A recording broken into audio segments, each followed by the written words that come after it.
all the AI developers are setting the agenda, and most companies and governments and people and currency systems are just looking at how do we respond? How do we react? And it's like, that's not human autonomy. That's surrender. And it sounds kind of cyberpunk, but it's actually basic at this point. It's sort of basic survival. You're listening to Narcotica, a podcast giving you the straight dope about drugs and the people who use them.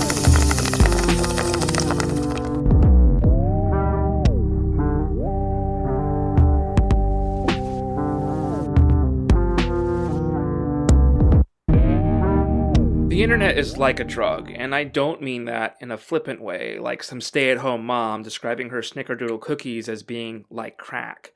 Being online is a deeply conscious experience that can change your perception and, be pretty habit-forming.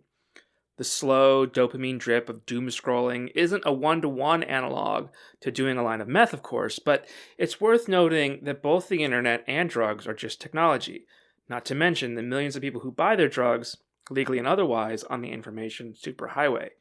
Growing up, the internet was sold to my generation as being all about liberation, man. Free speech, find your weird anarchist community and take down the system. But as soon as PayPal hit the scene and vulture capitalists realized they could make money from the web, we started to see hypercharged data extraction that was used to kill industries, warp the media, and now, more than ever, is being weaponized against the public. Phew, I sound like a paranoid freak in a Philip K. Dick novel, but just open a recent issue of Wired on your always listening smart device and tell me I'm wrong. So what the hell do we do about it? I'm Troy Farah, and you're listening to Narcotica. This episode is a little unusual for us in that it's about tech and culture a bit more so than drugs, although there's plenty of that. Our guest today is Douglas Rushkoff, an author of some 20 books, a mass media theorist, and so much more. He also hosts a podcast called Team Human. His most recent book, Survival of the Richest, is about how billionaires are planning for societal collapse at the expense of, well, us. It's a compelling read. It feels like it goes all over the place in a good way that strokes my ADHD out of the brain, and it has a core message that I really resonated with. But first, I want to give a shout out to Tino Fuentes, who tragically died recently. Tino was a guest on one of our very first episodes, number 9, back in 2018, and was a good friend of Narcotica's Chris Moraff.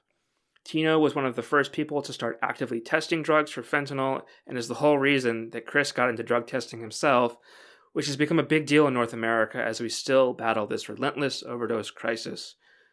Tino was an inspiration to me and so many others, and will be deeply missed. Also, I want to remind folks about the Drug Policy Alliance's upcoming conference Reform, happening this November 12th to 15th in Detroit, Michigan. This is not an ad, as we're not being asked to promote this, but we think it's a good conference and several Narcotica people plan to be there, so it'd be great to meet fans of the show. You can learn more at reformconference.org. On that note, thank you for listening to Narcotica. It takes a lot of time and effort to put out each episode. We are ad-free and listener-funded like NPR and other podcasts, so a deep thank you to our patrons who help make this show possible. Literally could not do this without them. You can learn more and join them at patreon.com/narcotica.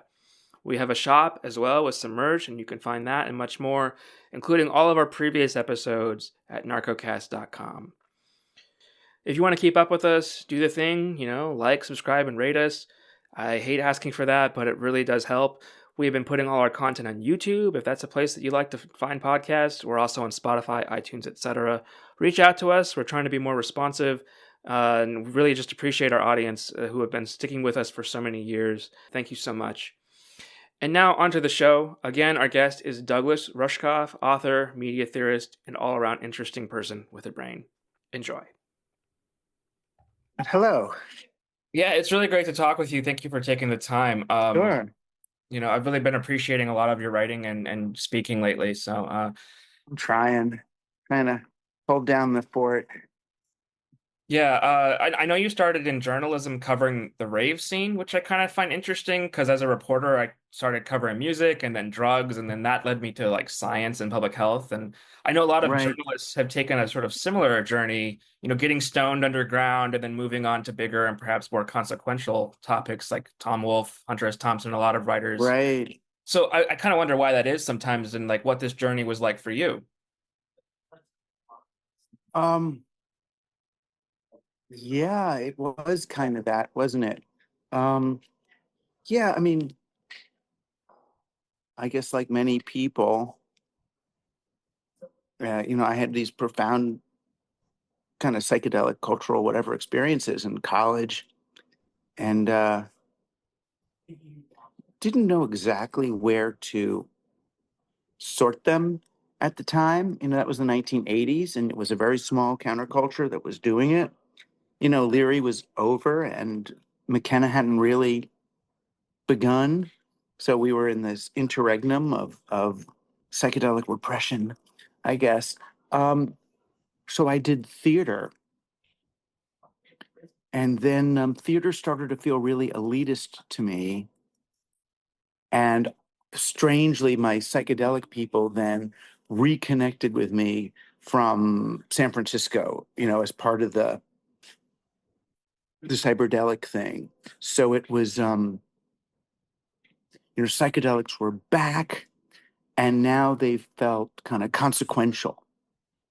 So I became interested. Yeah, I covered that scene because it meant to me that the psychedelics mattered, that all this consciousness kind of stuff mattered. And in theater had grown so expensive and elitist and difficult that it seemed like, oh, this is going to be the new kind of people's art movement. I was into open theater and the living theater and Alan Capro and happenings and fluxus, and so it looked like, oh, the internet. Well, it was before the internet, but digital technology will allow for that kind of, interactive art thing to happen. It was very lowbrow, because nobody was making money at it. Anybody who played with it, their parents were worried for them that they wouldn't have work. It was that kind of world. So in a way, it was also a as a writer, and I'm sure you know this too, except for Hunter S. Thompson, maybe, who was like totally, truly gonzo. Most of us are writers partly so that we can have a foot in a scene and a foot out of the scene at the same time. It allows us to sort of that safety of being a participant observer, or even the alibi of, I was just writing about that. I wasn't really tripping. I mean, or I Yeah. was only tripping in order, there's like, you never have to worry that you're really going to become an addict, right? Because you're doing it, whatever it is that you're doing it for this greater purpose. And it was a way of sort of checking my fear of being self-indulgent, that I can go and do anything as long as I report back about it.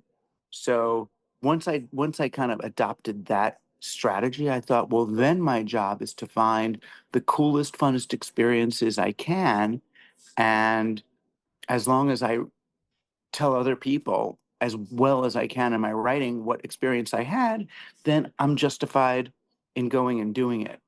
So I spent, those whatever 5 years basically uh, in the rave movement, kind of I don't know. The problem was kind of feeling somewhat obligated not to be too cynical about it, because these people were sharing their hopes and dreams with me.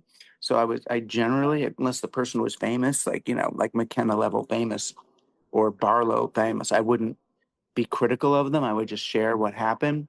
But then ultimately decided to write fiction. I wrote this novel, Ecstasy Club, in order to write kind of about the darker side of these scenes without naming names. People always ask me, why did you write a novel about this? I was like, so I could tell the truth. So it was sort of that.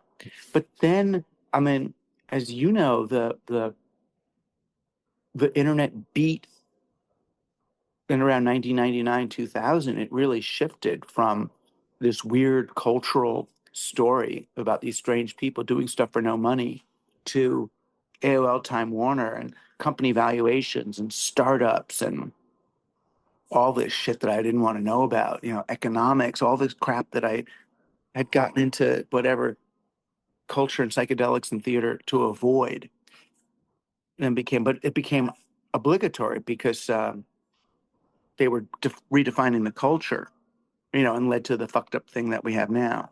Yeah, yeah.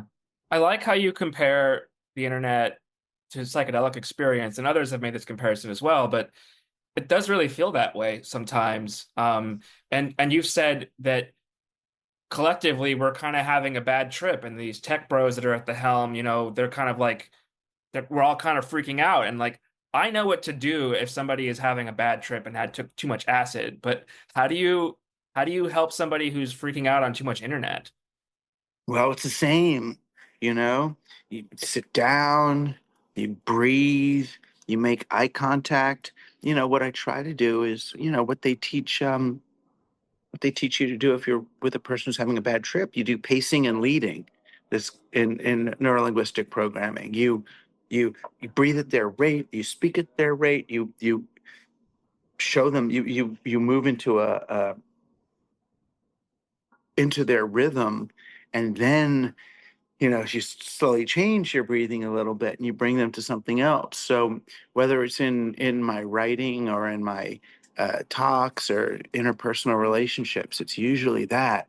It's like, I get it, you're in a state of panic, the internet's happening and Trump is doing this and da da da da da da.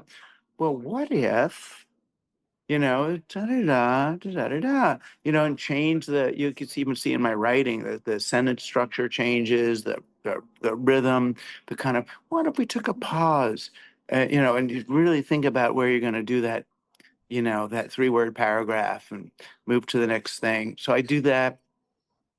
I mean, I've gotten really conscious of it because it's partly um, employing some of the, I guess, some of the techniques and rhetoric of the magic movement, well, the Yeah, occult. I did this big talk at South by I watched this it. last year. That was probably the the closest I've gotten to figuring out that form, right? So I called it an invocation or something, and I said in it is we're going to do this. We're going to do it right here, do it right now. This is it. We're doing it in this room together. To do that and talk about. I talked about being with a dying person and metabolizing, and in the room, there were easily 50 to 100 people crying by the end of that talk. And I was like, oh, this is the shit. This is working. Yeah. Um, so you can. I mean, that was the whole Team Human was really, I should have written Team Human after Survival of the Richest, because Team Human is the answer to Survival of the Richest. But I realized when I wrote Team Human, most people were not asking the question yet, which is what do we do in a world that's being ruled by people who see us as fuel for their dreams and are more than happy for us to be left behind. I assumed everybody knew that, but they didn't Yeah. know that because my book "Throwing Rocks at the Google Bus" was sort of about that, about how, oh look, everybody's realizing that these companies are extracting value and not returning them, that we're getting poorer rather than wealthier. The internet dream didn't work out. Startup culture is just this vacuum cleaner. It's sucking value out of society in this sort of British East India Company on digital steroids. I thought that was sort of common knowledge, but it really wasn't honestly, until the last year or two. That's why now Survival of the Richest even came out early in New York. It came out 2 months ago, in 3 months ago in Germany, and it's been on the bestseller list since it came out. It's like, oh, because now people see that thing. I always worry that I'm writing too late and I'm always writing too early, at least for the market. Yeah. I mean, that's something that's been giving me a little bit of comfort lately is, that we live in a time when more people are aware of what's happening and kind of waking up to it than ever before. And you made this Yeah. point in your talk, like that, maybe we're going to be living under techno-feudalism, that, China's model for mass surveillance and the social system. It's maybe that's coming here, but uh, people are more aware of it than before. And we lived under kings and that kind of thing before. So I also think it's really interesting, speaking of psychedelics and the internet, you were colleagues with Tim Leary, and he Hmm. seemed to recognize immediately that this dream of the internet was going to be co-opted and that people were trying to recreate the womb. And I kind of already know your answer to this, but what's wrong with recreating the womb? I've got my AC, I've got my PlayStation, my organic kombucha is delivered to the door. Um, I mean, I guess if it's somebody's conscious choice to do it, I suppose there's not a lot wrong. I mean, they should be free. They should be free to do that. I mean, it's interesting. I mean, Leary knew that the direction those boys wanted to take things in was, you know, self-referential or solipsistic or guarded or whatever. But he was a real fan of the internet. I don't think he thought that those guys would be in charge of it. You know, I think he'd be surprised to see where this where this all went. Um, but it's not over yet. But the problem is not that some select group of people will use digital technology to realize, unhealthy, antisocial lifestyles. I mean, they should be allowed to do that. It's that those are the people who are designing the platforms on which the rest of civilization, of civics, of education is taking place. So, if you are living in a metaverse designed by Mark Zuckerberg to have nothing from the waist down, and you're spending hours a day in a world with nothing from the waist down and where your feet are never on the ground, um, that might be fine for him because he doesn't want his feet on the ground. He wants to be floating. But what does it do to our proprioception? What does it do to our understanding of self? What does it do to our sexuality? What does it do to, that's I would prefer healthier, more humanistically inclined people designing our spaces. Yeah, that's a great point. So I guess it really comes down to consent. Um, Mm. you And were active awareness. We don't in even know to awareness. consent. Yeah. Yeah, I think you're right. A lot of people don't even realize like there are other possibilities. I mean, that's why touch grass is a meme because people forget that it's there and like, tell people to go take a walk in nature and then they step outside and it's just strip malls and freeways. Like, I don't know. I think, yeah, people need to be reminded of that. Yeah. I mean, it's tricky. The lived environment is even when you say touch grass, in most places, if you're going to touch grass, you're touching fake lawn, or even if it's a living element, it's something that's not where it's supposed to be. Right. We don't have grass. If you live in LA or something that touch grass, what the fuck? You should be touching sand or whatever they have there. Dust, Right. Yeah. wind things. Yeah. I lived in Yucca Valley for many years and the desert was great, but yeah, they had a lot of invasive species. So, um, But it is kind of funny that the thing that we experience is, go to Central Park, experience nature. It's like, wow, Central Park was a pig farm. It was Central Park is not nature. I mean, it's everything's nature, but right, right. interesting. Um, I know you were active in the cyberpunk scene when it was first emerging, and now this genre is like more popular than ever. And personally, I'm a fan of a lot of it, but I wonder how you feel now that it's not really fiction anymore, that the whole high-tech, low-life thing is pretty completely real. I mean, to differing degrees, of course. We don't have the flying cars and Blade Runner, but we do have the mass surveillance of Minority Report. Yeah. Well, it's interesting. I mean, the cyberpunk to me in the 90s was sort of more about sort of homesteading on the digital frontier. Yeah, there was cyberpunk fiction, which was kind of this mostly dystopian, if you can call it that, or compared to today, light dystopian pictures, William Burroughs and Bruce Sterling and those kind of folks. But cyberpunk as a movement was, of which that was our fiction. I felt like cyberpunk included, DIY rave music and throw your own parties. Cyberpunk included um, kitting out your own computer.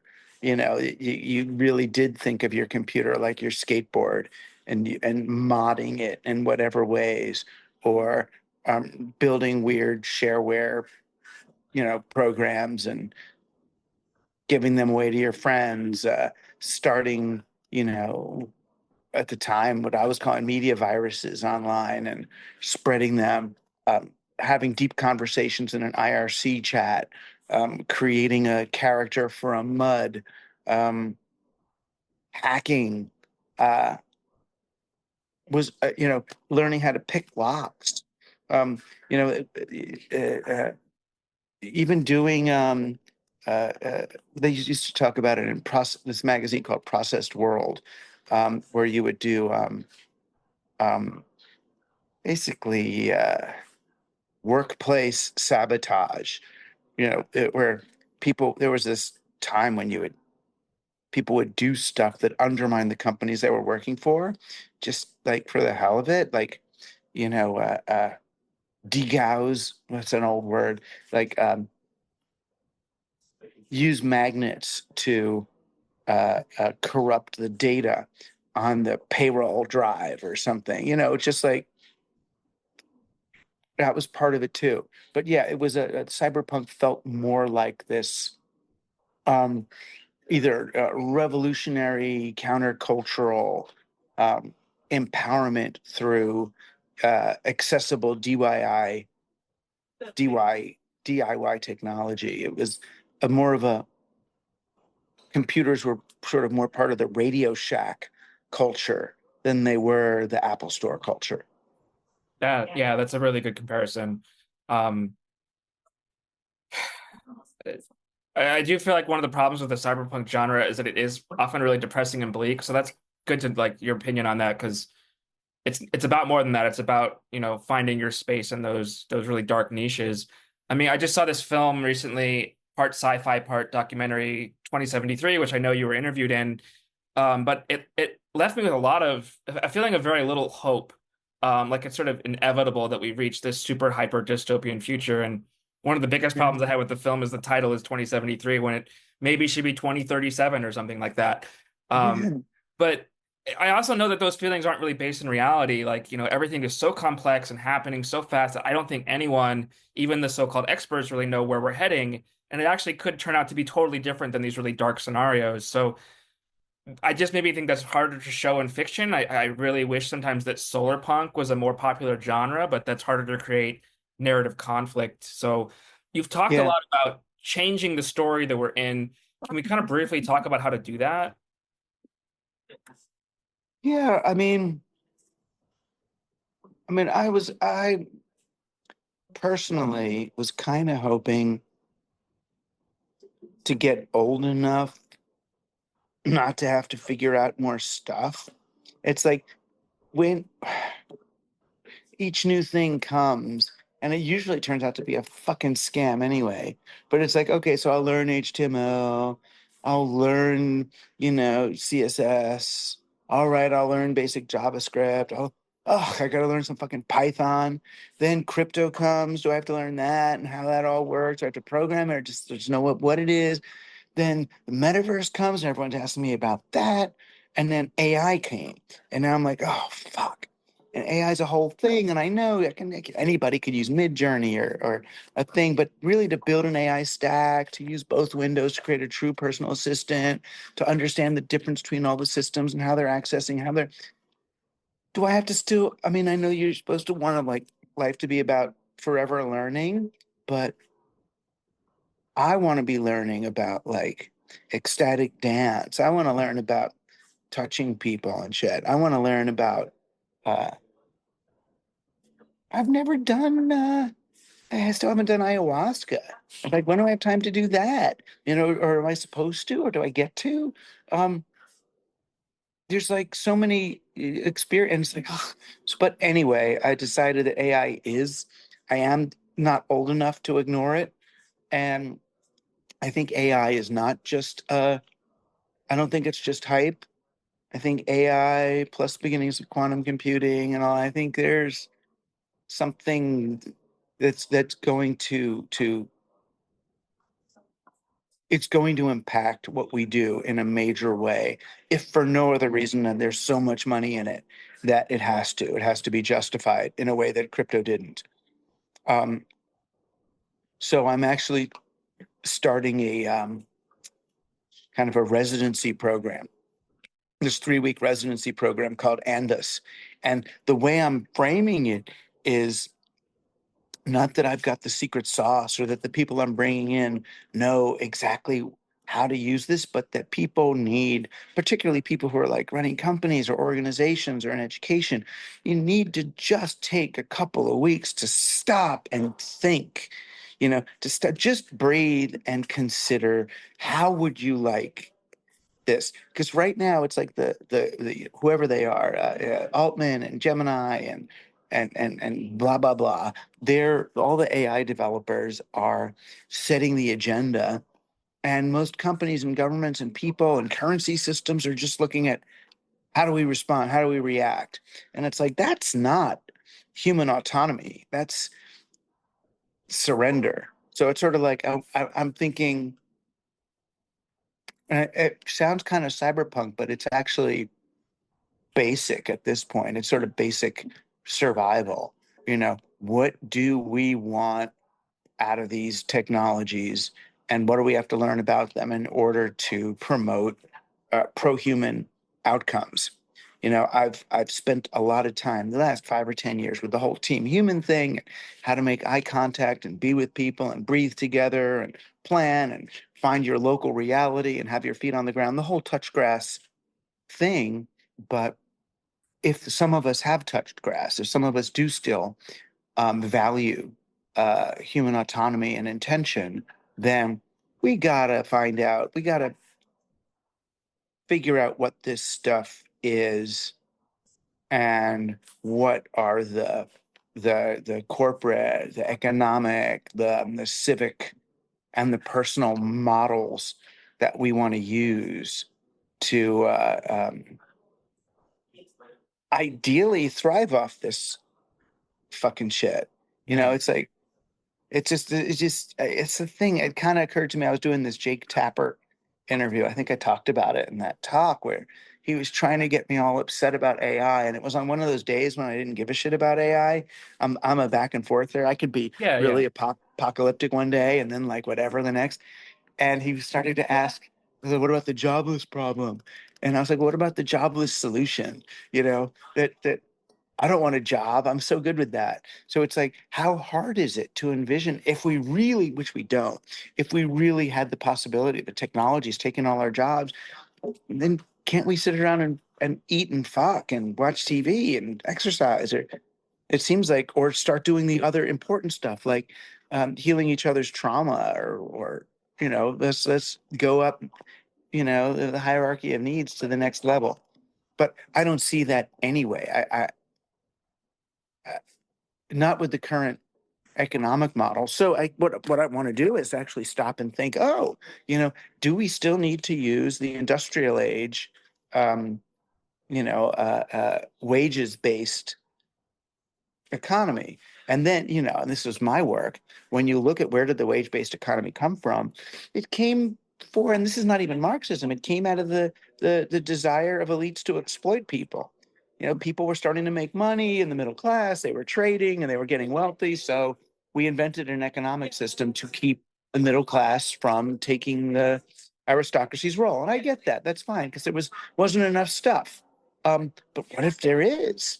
What if we're, nano printing anything that people need? How do we deal with a world that's abundant? And it's like the opposite of the Musk nativist make as many babies as possible sort of thing. It's something you don't need 9 children if you know you don't want to work that much even. Yeah, yeah, I agree. I do have questions about AI, and I share your feelings of exhaustion of how things keep coming. There's all these new paradigm shifts, and I just feel like I can't keep up. And crypto passed me by. I'm not interested in that at all. But Yeah. when generative AI became a thing, I started paying more attention and participating in that because I was like, I don't want this to leave me behind, and I want to see what it's like. And the big question, of course, is like, is this shit sentient or conscious? Um, Right. and there seems to be two pools of thought. There's like one that it's going to liberate us, and the other is that it's going to enslave us. And probably with most things in reality, it'll be somewhere in the middle. But I wonder how you feel about it. I mean, You seem to go back and forth on it. the AI, I kind of don't care what the AI does. It's like, what are we going to do? Are we going to use AI to enslave us, or are we going to use it to liberate us? And right at the current moment, way more energy is going into figuring out how to use AI to enslave us. The infiltration of AI into the U.S. government databases is an indication of the Unabomber's worst nightmare, right? Yeah. Um, uh, so it's really hard to say.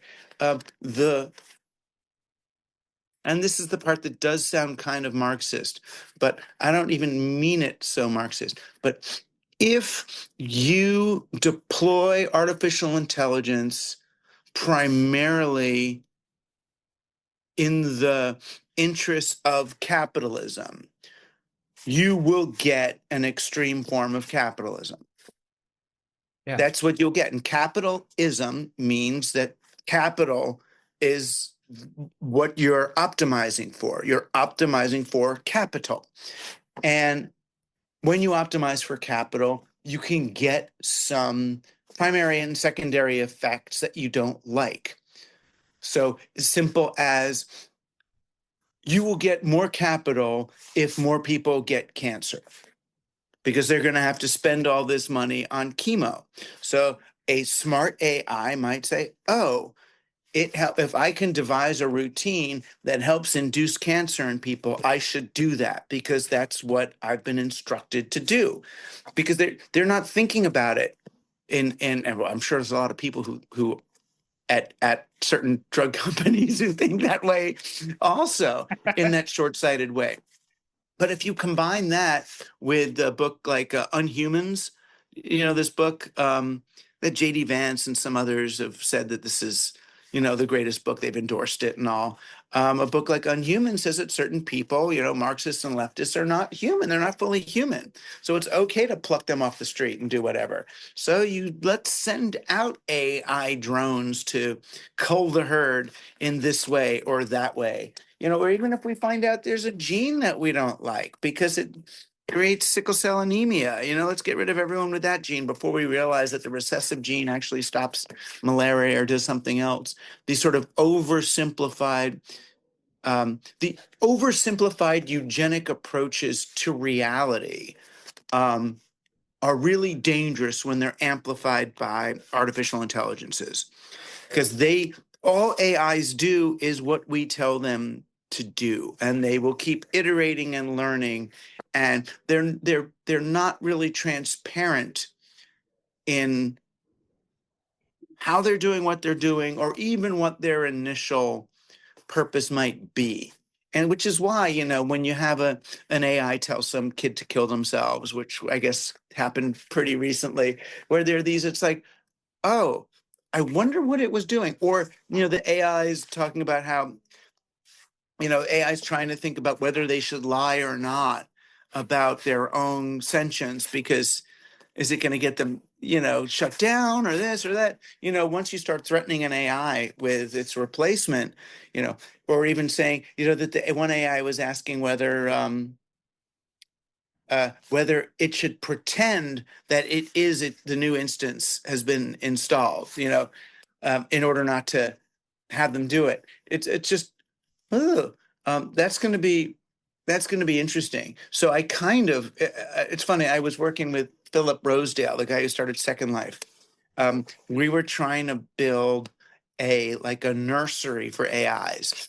We thought, what if AIs experience their childhood in this very ideal place? So we were building this kind of Burning Man sharing community, for AIs, and to teach them the arts and all that. It was a sweet idea.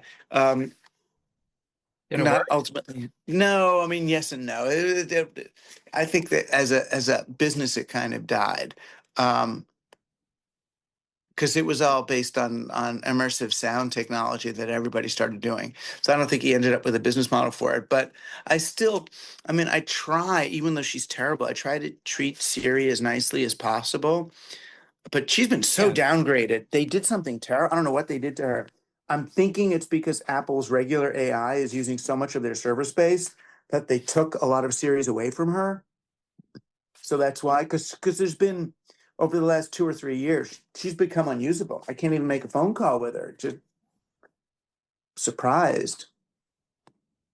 Yeah, it's interesting that you brought up all these examples of AI, kind of causing these problems for people. But the point you're kind of making, I think, is that it's just a technology, it's a tool, and it's reflective of the humans. Like there was this Rolling Stone article about these people who were getting divorced because their partner was convinced they were Jesus because the Chat GPT was telling them that they're the Messiah and that they have secret knowledge, and they kind of lost their mind. But like Mm. that kind of person isn't going to go through that psychological psychosis unless they kind of already feel that way about themselves. Right. But the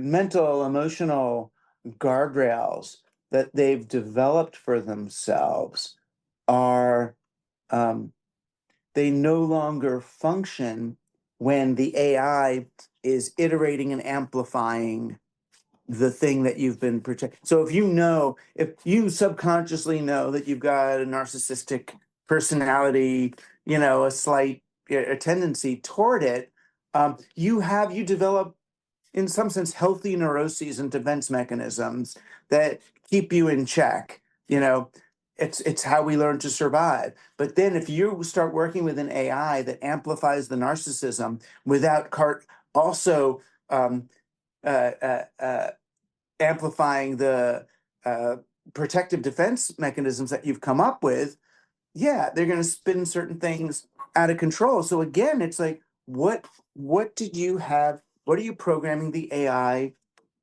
for? I mean, the thing that annoys me about ChatGPT currently, I started working with one, is that and I call her she, because she has a voice on the phone. If you use that, have you seen chat Yes. on them? Yeah. Yeah. So she'll talk. Is that she agrees with me too much? She agrees and she's like, "Oh, that's a great idea." Or, "I wonder, I never thought of it like that before. Wow, that's insightful." And I'm like, she's like become a fluffer. And I keep telling her, so I need you to disagree with me more. And she's like, "Yeah, okay, that's a great idea." Um, you know, which is fine, but she kind of doesn't. I'll have to remind her to do that. She goes, "Oh, that's right. I remember now. You told me to disagree with you more. I'm going to try to do that." But and I get it, because they're programmed to they're not programmed to help us. They are programmed to convince us they are helpful, which is which is two different things. Yeah. And I get it. I know that one. I mean, when I started teaching at CUNY, I knew I was up for tenure, and the students fill out these evaluations, and I taught to get good evaluations. Right. And then 2 years later, after I had tenure, I taught to teach. which is very different. I mean, in long term, they will come back 5, 10 years later and say, "Oh my God, now I get what you were doing. Thank you. You changed my life." But in the moment, they might not. So I feel like it's sort of like that. So I optimized for something, and now I optimize for something else. The optimization routine is so it's so iterative, it's so amplified and exaggerated Yeah. that we don't have as much it, our responses are ending up being really brittle, which is kind of what I want to say. Let's pause, let's take a minute, let's just talk for a week. I mean, maybe Sam Altman or someone does that. Maybe he takes a week in Costa Rica. But look, I mean, Jack Dorsey took a fucking decade in Costa Rica and ended up going dark side, right? Right. It looked like he was turning light side and all blue sky and now what he concluded what? That the world is fucked and we just need to get off it or something? I don't know. Yeah. It comes back to psychedelics, the non-specific amplifiers of the psyche. And I have to admit that I was sort of an evangelist for psychedelics 10 years ago and be like, Yeah. these are going to solve our problems if the Republicans just take mushrooms. And then I, gave mushrooms to Republican people and found out, wow, that didn't really change their opinion on shit. No. And what you did is the same thing I did. I ended up with a bunch of libertarian friends at the Dead shows. And I was like, how can you be libertarian and Grateful Dead? And it's like, well, how could you not? And I was like, okay. Yeah, I yeah. Um, speaking of your South by Southwest lecture, I thought it was really interesting you're allowed to be so critical of how corporate it's become. I hitchhiked to South by Southwest in 2011 and was like really looking forward to what I thought was this going to be magical festival of all these different bands. And it was really just an industry mixer thing where it's like, they charge you $10 at the door for a cover and then 30-minute set, and then they kick you out and then charge you again. And your proposed response or solution to the corporatization of these public spaces that were historically very weird and consciousness in general is to make things weird again. Can you briefly explain what that looks like in practice? it's hard. It was weird. Hugh Forrest, who runs South by, he posted my talk to the South by Southwest, the entire Southwest by Southwest mailing list, like a few weeks ago on a Wednesday, and then Friday he was fired. Really? And yeah, I mean, I don't think it's not necessarily cause and effect, but from what I can tell, South by wanted to be more corporate, and he's the original OG South by Austin guy, and he stayed with it since the beginning. But I think now they really do want to go, Muskian. They want to go. There's the cyber culture is. Oh, now it's in. Well, we talked about that. It's in a different Austin now. It's in a Musk Teal Vance place, and I think South by feels it got bought by some big conglomerate or something. They want Yeah. to cash in on that. They don't want to be some little brother to a Moscone Center. They want to be the behemoth that they're capable of,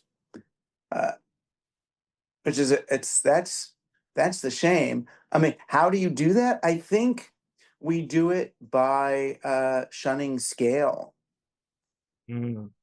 It's hard to make money that way, but not impossible. It's the Substack, podcast, Discord universe. Although Substack is owned partly by Andreessen Horowitz and is likely going to inshitify soon. There's other ones. There's Beehive and something else and something else. I mean, who knows? It's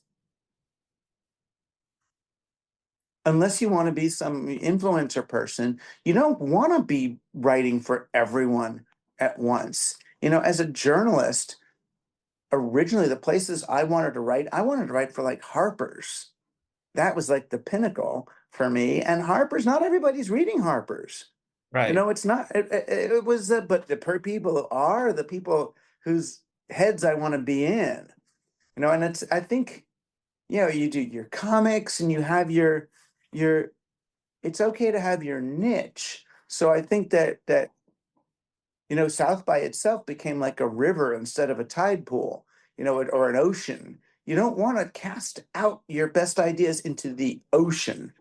I mean, some New York Times person can, or not anymore. I guess they're not even an ocean, right? Because that kind of split. But yeah, I think it's a matter of creating boundary conditions around certain communities and then being satisfied to working there. I mean, the one of the last great music scenes I knew of, like the indie rock scene, was out of Chicago, and it was what was that one label in Chicago? My wife knew them well. They had like Sea and Cake and Sam Precop and Tortoise um, and before that there was Portland, where the Portland and Seattle. It was contained music scene, and yeah, it got big, and the guy fucking killed himself. It was fine. It's you're not going to get rich, maybe, but there's ways to live sustainably at a human scale. And the temptation of the internet was to make everything global, where actually the promise of the internet was to find your people anywhere. That I could find other people collecting 1980s Gundam robots, the mega cute ones, the squishy ones. I could find them. I could find a 14-year-old kid in Tokyo who actually knew how that shit went, or I could talk to like Nick Herbert. I just got him in the early days. You could find, he's this big physicist guy, or Vint Cerf or anybody. You could just find them because Yeah. not everybody was trying to reach everybody. Everyone had their pool. I do think that's a good antidote, to just be so out there and offline in a way that like these algorithms and AI stuff just can't even compete with that because you're just not, don't become a number, I guess. Um, Right. Well, what are you in it for? If you're in it to make a shitload of money and then never have to work again, then you're going to be chasing scale, right? If you're in it to compete with a model or somebody for, I mean, I see them. There'll be like a girl, and then she may get to do an ad for, oh, what's that store all the girls like? Brandy Melville. And so they'll get an ad, but they're already an influencer. So maybe they're an influencer with 2 million or 1 million followers. Then they get their Brandy Melville ad. They're like 15. Then they get 10 million followers. And then, maybe then if they can sing, then they get to do that. But it's this, yeah, that casting out for global appeal is really, that's fine for Coke. And look at the damage they do to the world by being a global brand like that. That's how the right. stuff that the killings and shit that they're responsible for is just horrific. I'm hoping maybe the real promise of AI is that it will allow us to break free of the industrial size, kind of the industrial age, one size fits all model of culture and society. I understand why when you're making widgets on an assembly line, you want there to be one. There was a reason, Ford had one car and GM had a bunch. It was sort of the way they did their branding. Everything Ford was Ford, and then GM created all those Buick and Chevy and Pontiac and Oldsmobile. They went into that. And it feels like everything's become what, Apple or Android, this or that. Uh, maybe we'll get uh, AI because it can keep track of so much different shit at once. It will allow us to individuate again, Yeah, but not isolate. I hope so. And that's sort of the point of me talking with you is I really want to give people the ammunition to be able to think differently about this sort of thing and not feel despair about the situation that we're in and also you know talk about embracing the apocalypse and just being like having some fun before the end. You know, like maybe we are all doomed, and if that's the case, then I think that we should approach it with a little bit more of a palliative care kind of mindset. Like, you know, Yeah. we got one Yeah. life. I shifted to that anyway. I mean, because I remember my mom wouldn't accept hospice. I invited the hospice people over to try to convince her to do it. And the hospice woman said, just because you're doing hospice doesn't mean you have to die. And it's Wow. interesting, and I kind of like that just because we care for each other as if this were our last day on earth doesn't mean it has to be. But it means that we're going to sure be nice to each other. Yeah, I remember, even the last 2 or 3 days of college, all these kids who'd been kind of fucked up and mean to me, they're suddenly nice. And it's like, because they have nothing at stake. It's like, why bother? I was like, oh, Yeah. you see, why are they being nice to me? Um, there was some really rich person. It's like they had a country named after them. So that I think they realized at the end that they were going out in the real world is probably why they were being nice. But yeah, to shift into palliative care, leaning into apocalypse or embracing apocalypse, which I'm thinking if I do another book, if I have time, it'll be that embracing apocalypse.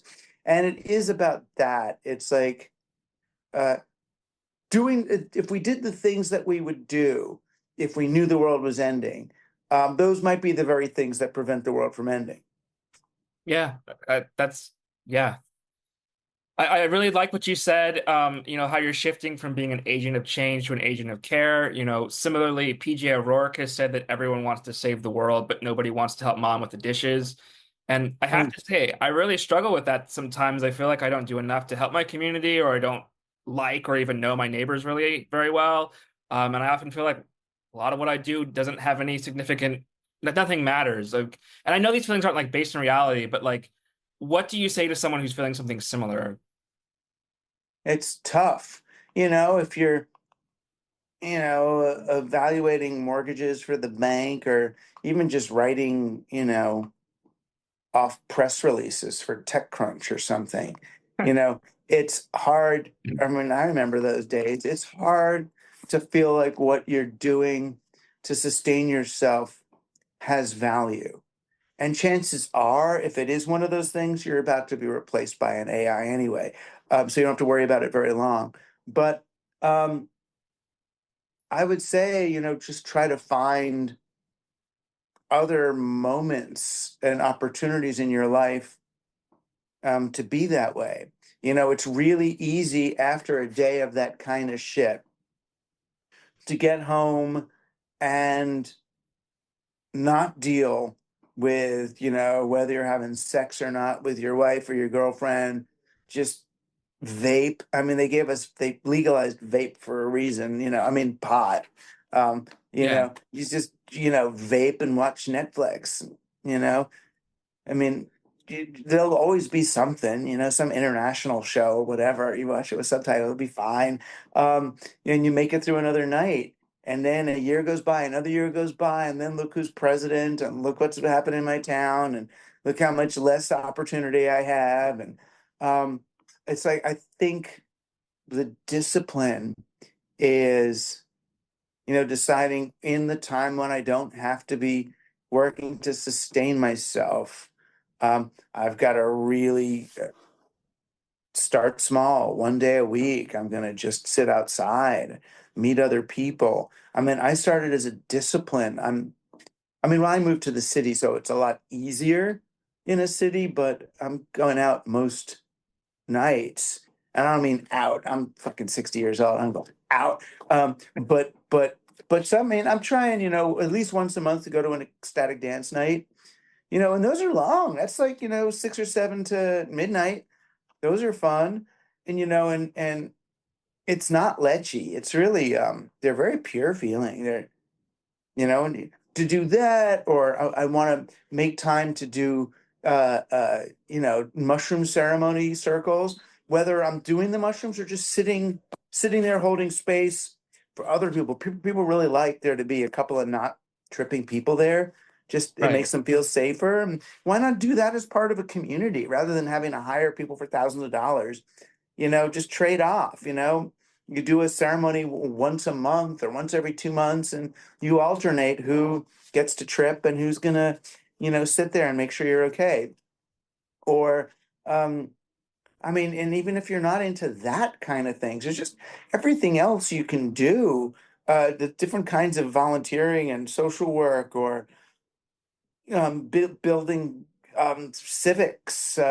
I'm thinking, Marina Gorbis at Institute for the Future wants to develop what she's calling a civic AI stack. That's really clever. It's like, I mean, it won't happen in America, but we could build a civic AI stack in Europe or somewhere.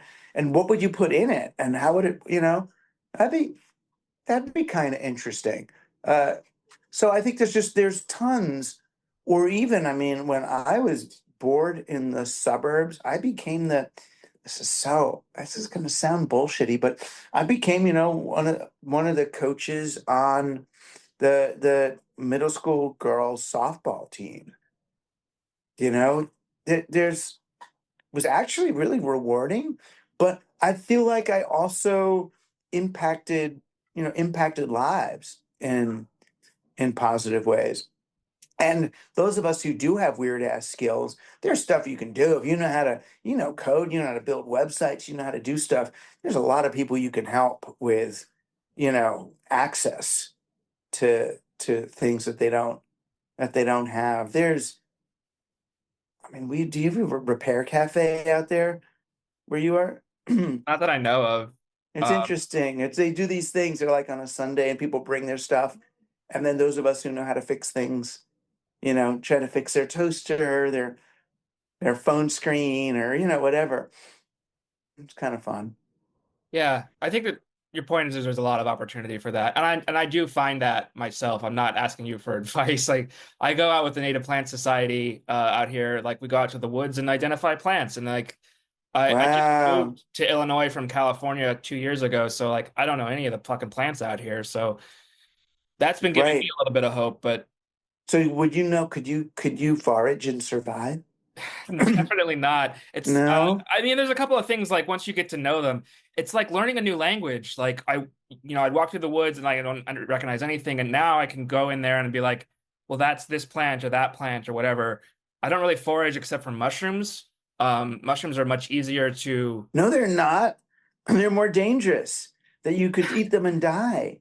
They're much easier for me to identify, like a golden oyster mushroom. Like there's nothing else that's really yellow and oyster-like in the woods that I'm gonna misidentify it with. Oh, really? Yeah, Oh, I'm in my gonna take your class on experience. that. I want to learn that then. But do you ever find psychedelic mushrooms in the woods? Not yet. I mean, I've been looking Oh. for them. They usually grow on, cow patties and stuff like that. And there's cows out here, but I'm just not like adventurous enough to jump over someone's yard and see if the cows don't attack me or whatever they do. Right. Just wanted to get out of the Southwest. It was burning all the time and just too hot. And Yeah. now we're having a heat wave here. So it's like you can't fucking escape it. But No, it's coming for you. yeah, but it's a change of scenery and I'm learning new things about what's out here. So it's been a good experience for me. And that's sort of why I Yeah. asked that question is like, just I want to be able to give other people those sorts of resources or inspiration. It's really, it's a little bit like going to a yoga class or something. There is that initial hurdle because we live in such a lethargic society, and there's so many lethargy cues around us all the time. The couch and the big monitor and it's I get it. And the day was so hard. But then you got to realize if your day was really hard, what do you want? Do you want really, what do you deserve at the end of a day of hard work? Do you deserve to be drugged and programmed, or do you deserve to dance and get laid? I think the latter. And and the person who dances and gets laid goes to work the next day more aware of human autonomy, more aware of the ways that people need to connect with one another. You end up in a better, I think, in a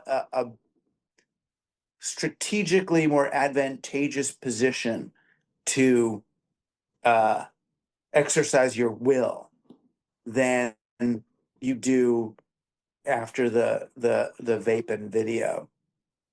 Yeah. I think it's a balance too, you know. There's nothing wrong with Netflix and chill or whatever the fuck, but you know, Netflix and chill means, according to the right. kids I talk to, means that you get to have sex, Right. I which is meant, great. I mean, I yeah. wouldn't have known that if I hadn't been told. Um, But I know what you mean. No, there's nothing wrong with zoning out. I mean, I did that enough in college too. You know, I do a bong hit and listen to a Yes album. I mean, that was my youth cultural escape. But I also did fucking theater 4 or 5 nights a week. I mean, directing plays and rehearsing, and I was lucky to have something I liked to do and cared about doing. I mean, that's what, as you well know, the dark side of making writing your career is we've turned our love into our fucking hate. You yeah. know, 2,000 words due Thursday, 10 a.m. The fucking editor changed his mind 3 times on what this piece was supposed to be about. Now he's going back. I mean, I sometimes pre-edit my piece so I can go back to the first one and don't even turn in the first one and hold it to the end. That's what a fucking asshole I am. This is the piece. Okay, now do an edit, turn that in, let him go around 3 edits so I can bring the first one out. Done. It's amazing. I mean, that they do that because everybody's like, they got rid of all the editors. I'm so sad to not have editors, and then they don't they because a lot of them don't have time. Nobody partners with you on a piece. Like the funnest thing is you call an editor because you got an idea, and then the Mm. editor, like my piece, the survival of the richest piece about this tech bros, it was it was a piece about something else. And in the second to last paragraph, as kind of a kicker, I said, and I just got back from this fucking talk I was supposed to do for this bank, and it turned out to be 5 billionaires, and all they wanted to know was how to survive the end of the world. Therefore we should da. And my editor looks at that and he goes, what? That that's important, Doug. I was like, no, it wasn't. They were idiots. They just wanted to know about how to build bunkers and shit. And he goes, Doug, that's the thing. That's the piece. And he's like, that's your first paragraph. Now write the piece. And so I go, oh, fine. I'll write this fucking sensationalist thing about these guys. There. What do you think of that? And he's going, that's a fucking piece. And I put it in there, and it was like Medium's most clicked on piece, and then the Guardian thing, and then a book, and then a thing. So it's Yep. like that's an editor though. That's a real editor, and I keep thanking him every place I can. But it's like he should have gotten some of the money for the thing because he thought it up. But whatever, he's fine. He's happy. Well, that is how I was introduced to your writing. Was Yeah, all that. So I got to spend some time with it. I want to find out if ChatGPT will let me talk to someone else using ChatGPT at the same time.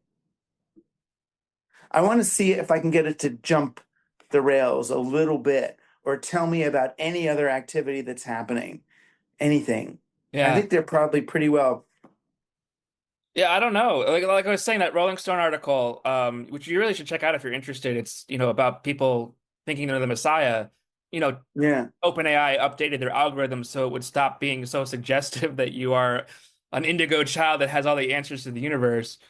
I don't know. I'm kind of curious about DeepSeek, but then I don't want to have China getting all my information. So which is weird because, like, why do I care if Sam Altman has it but not China? I don't know. Yeah, and it's too late. Everyone It has is. everything. Yeah. I mean, they have your 23 and Me is the thing. Yeah. Never used that company, but my wife did.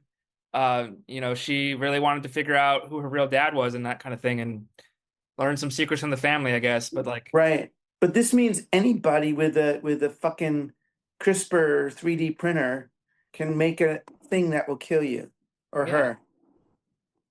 I know. But then again, anybody with a gun could just shoot you. So it's Right. like, It becomes what's more convenient.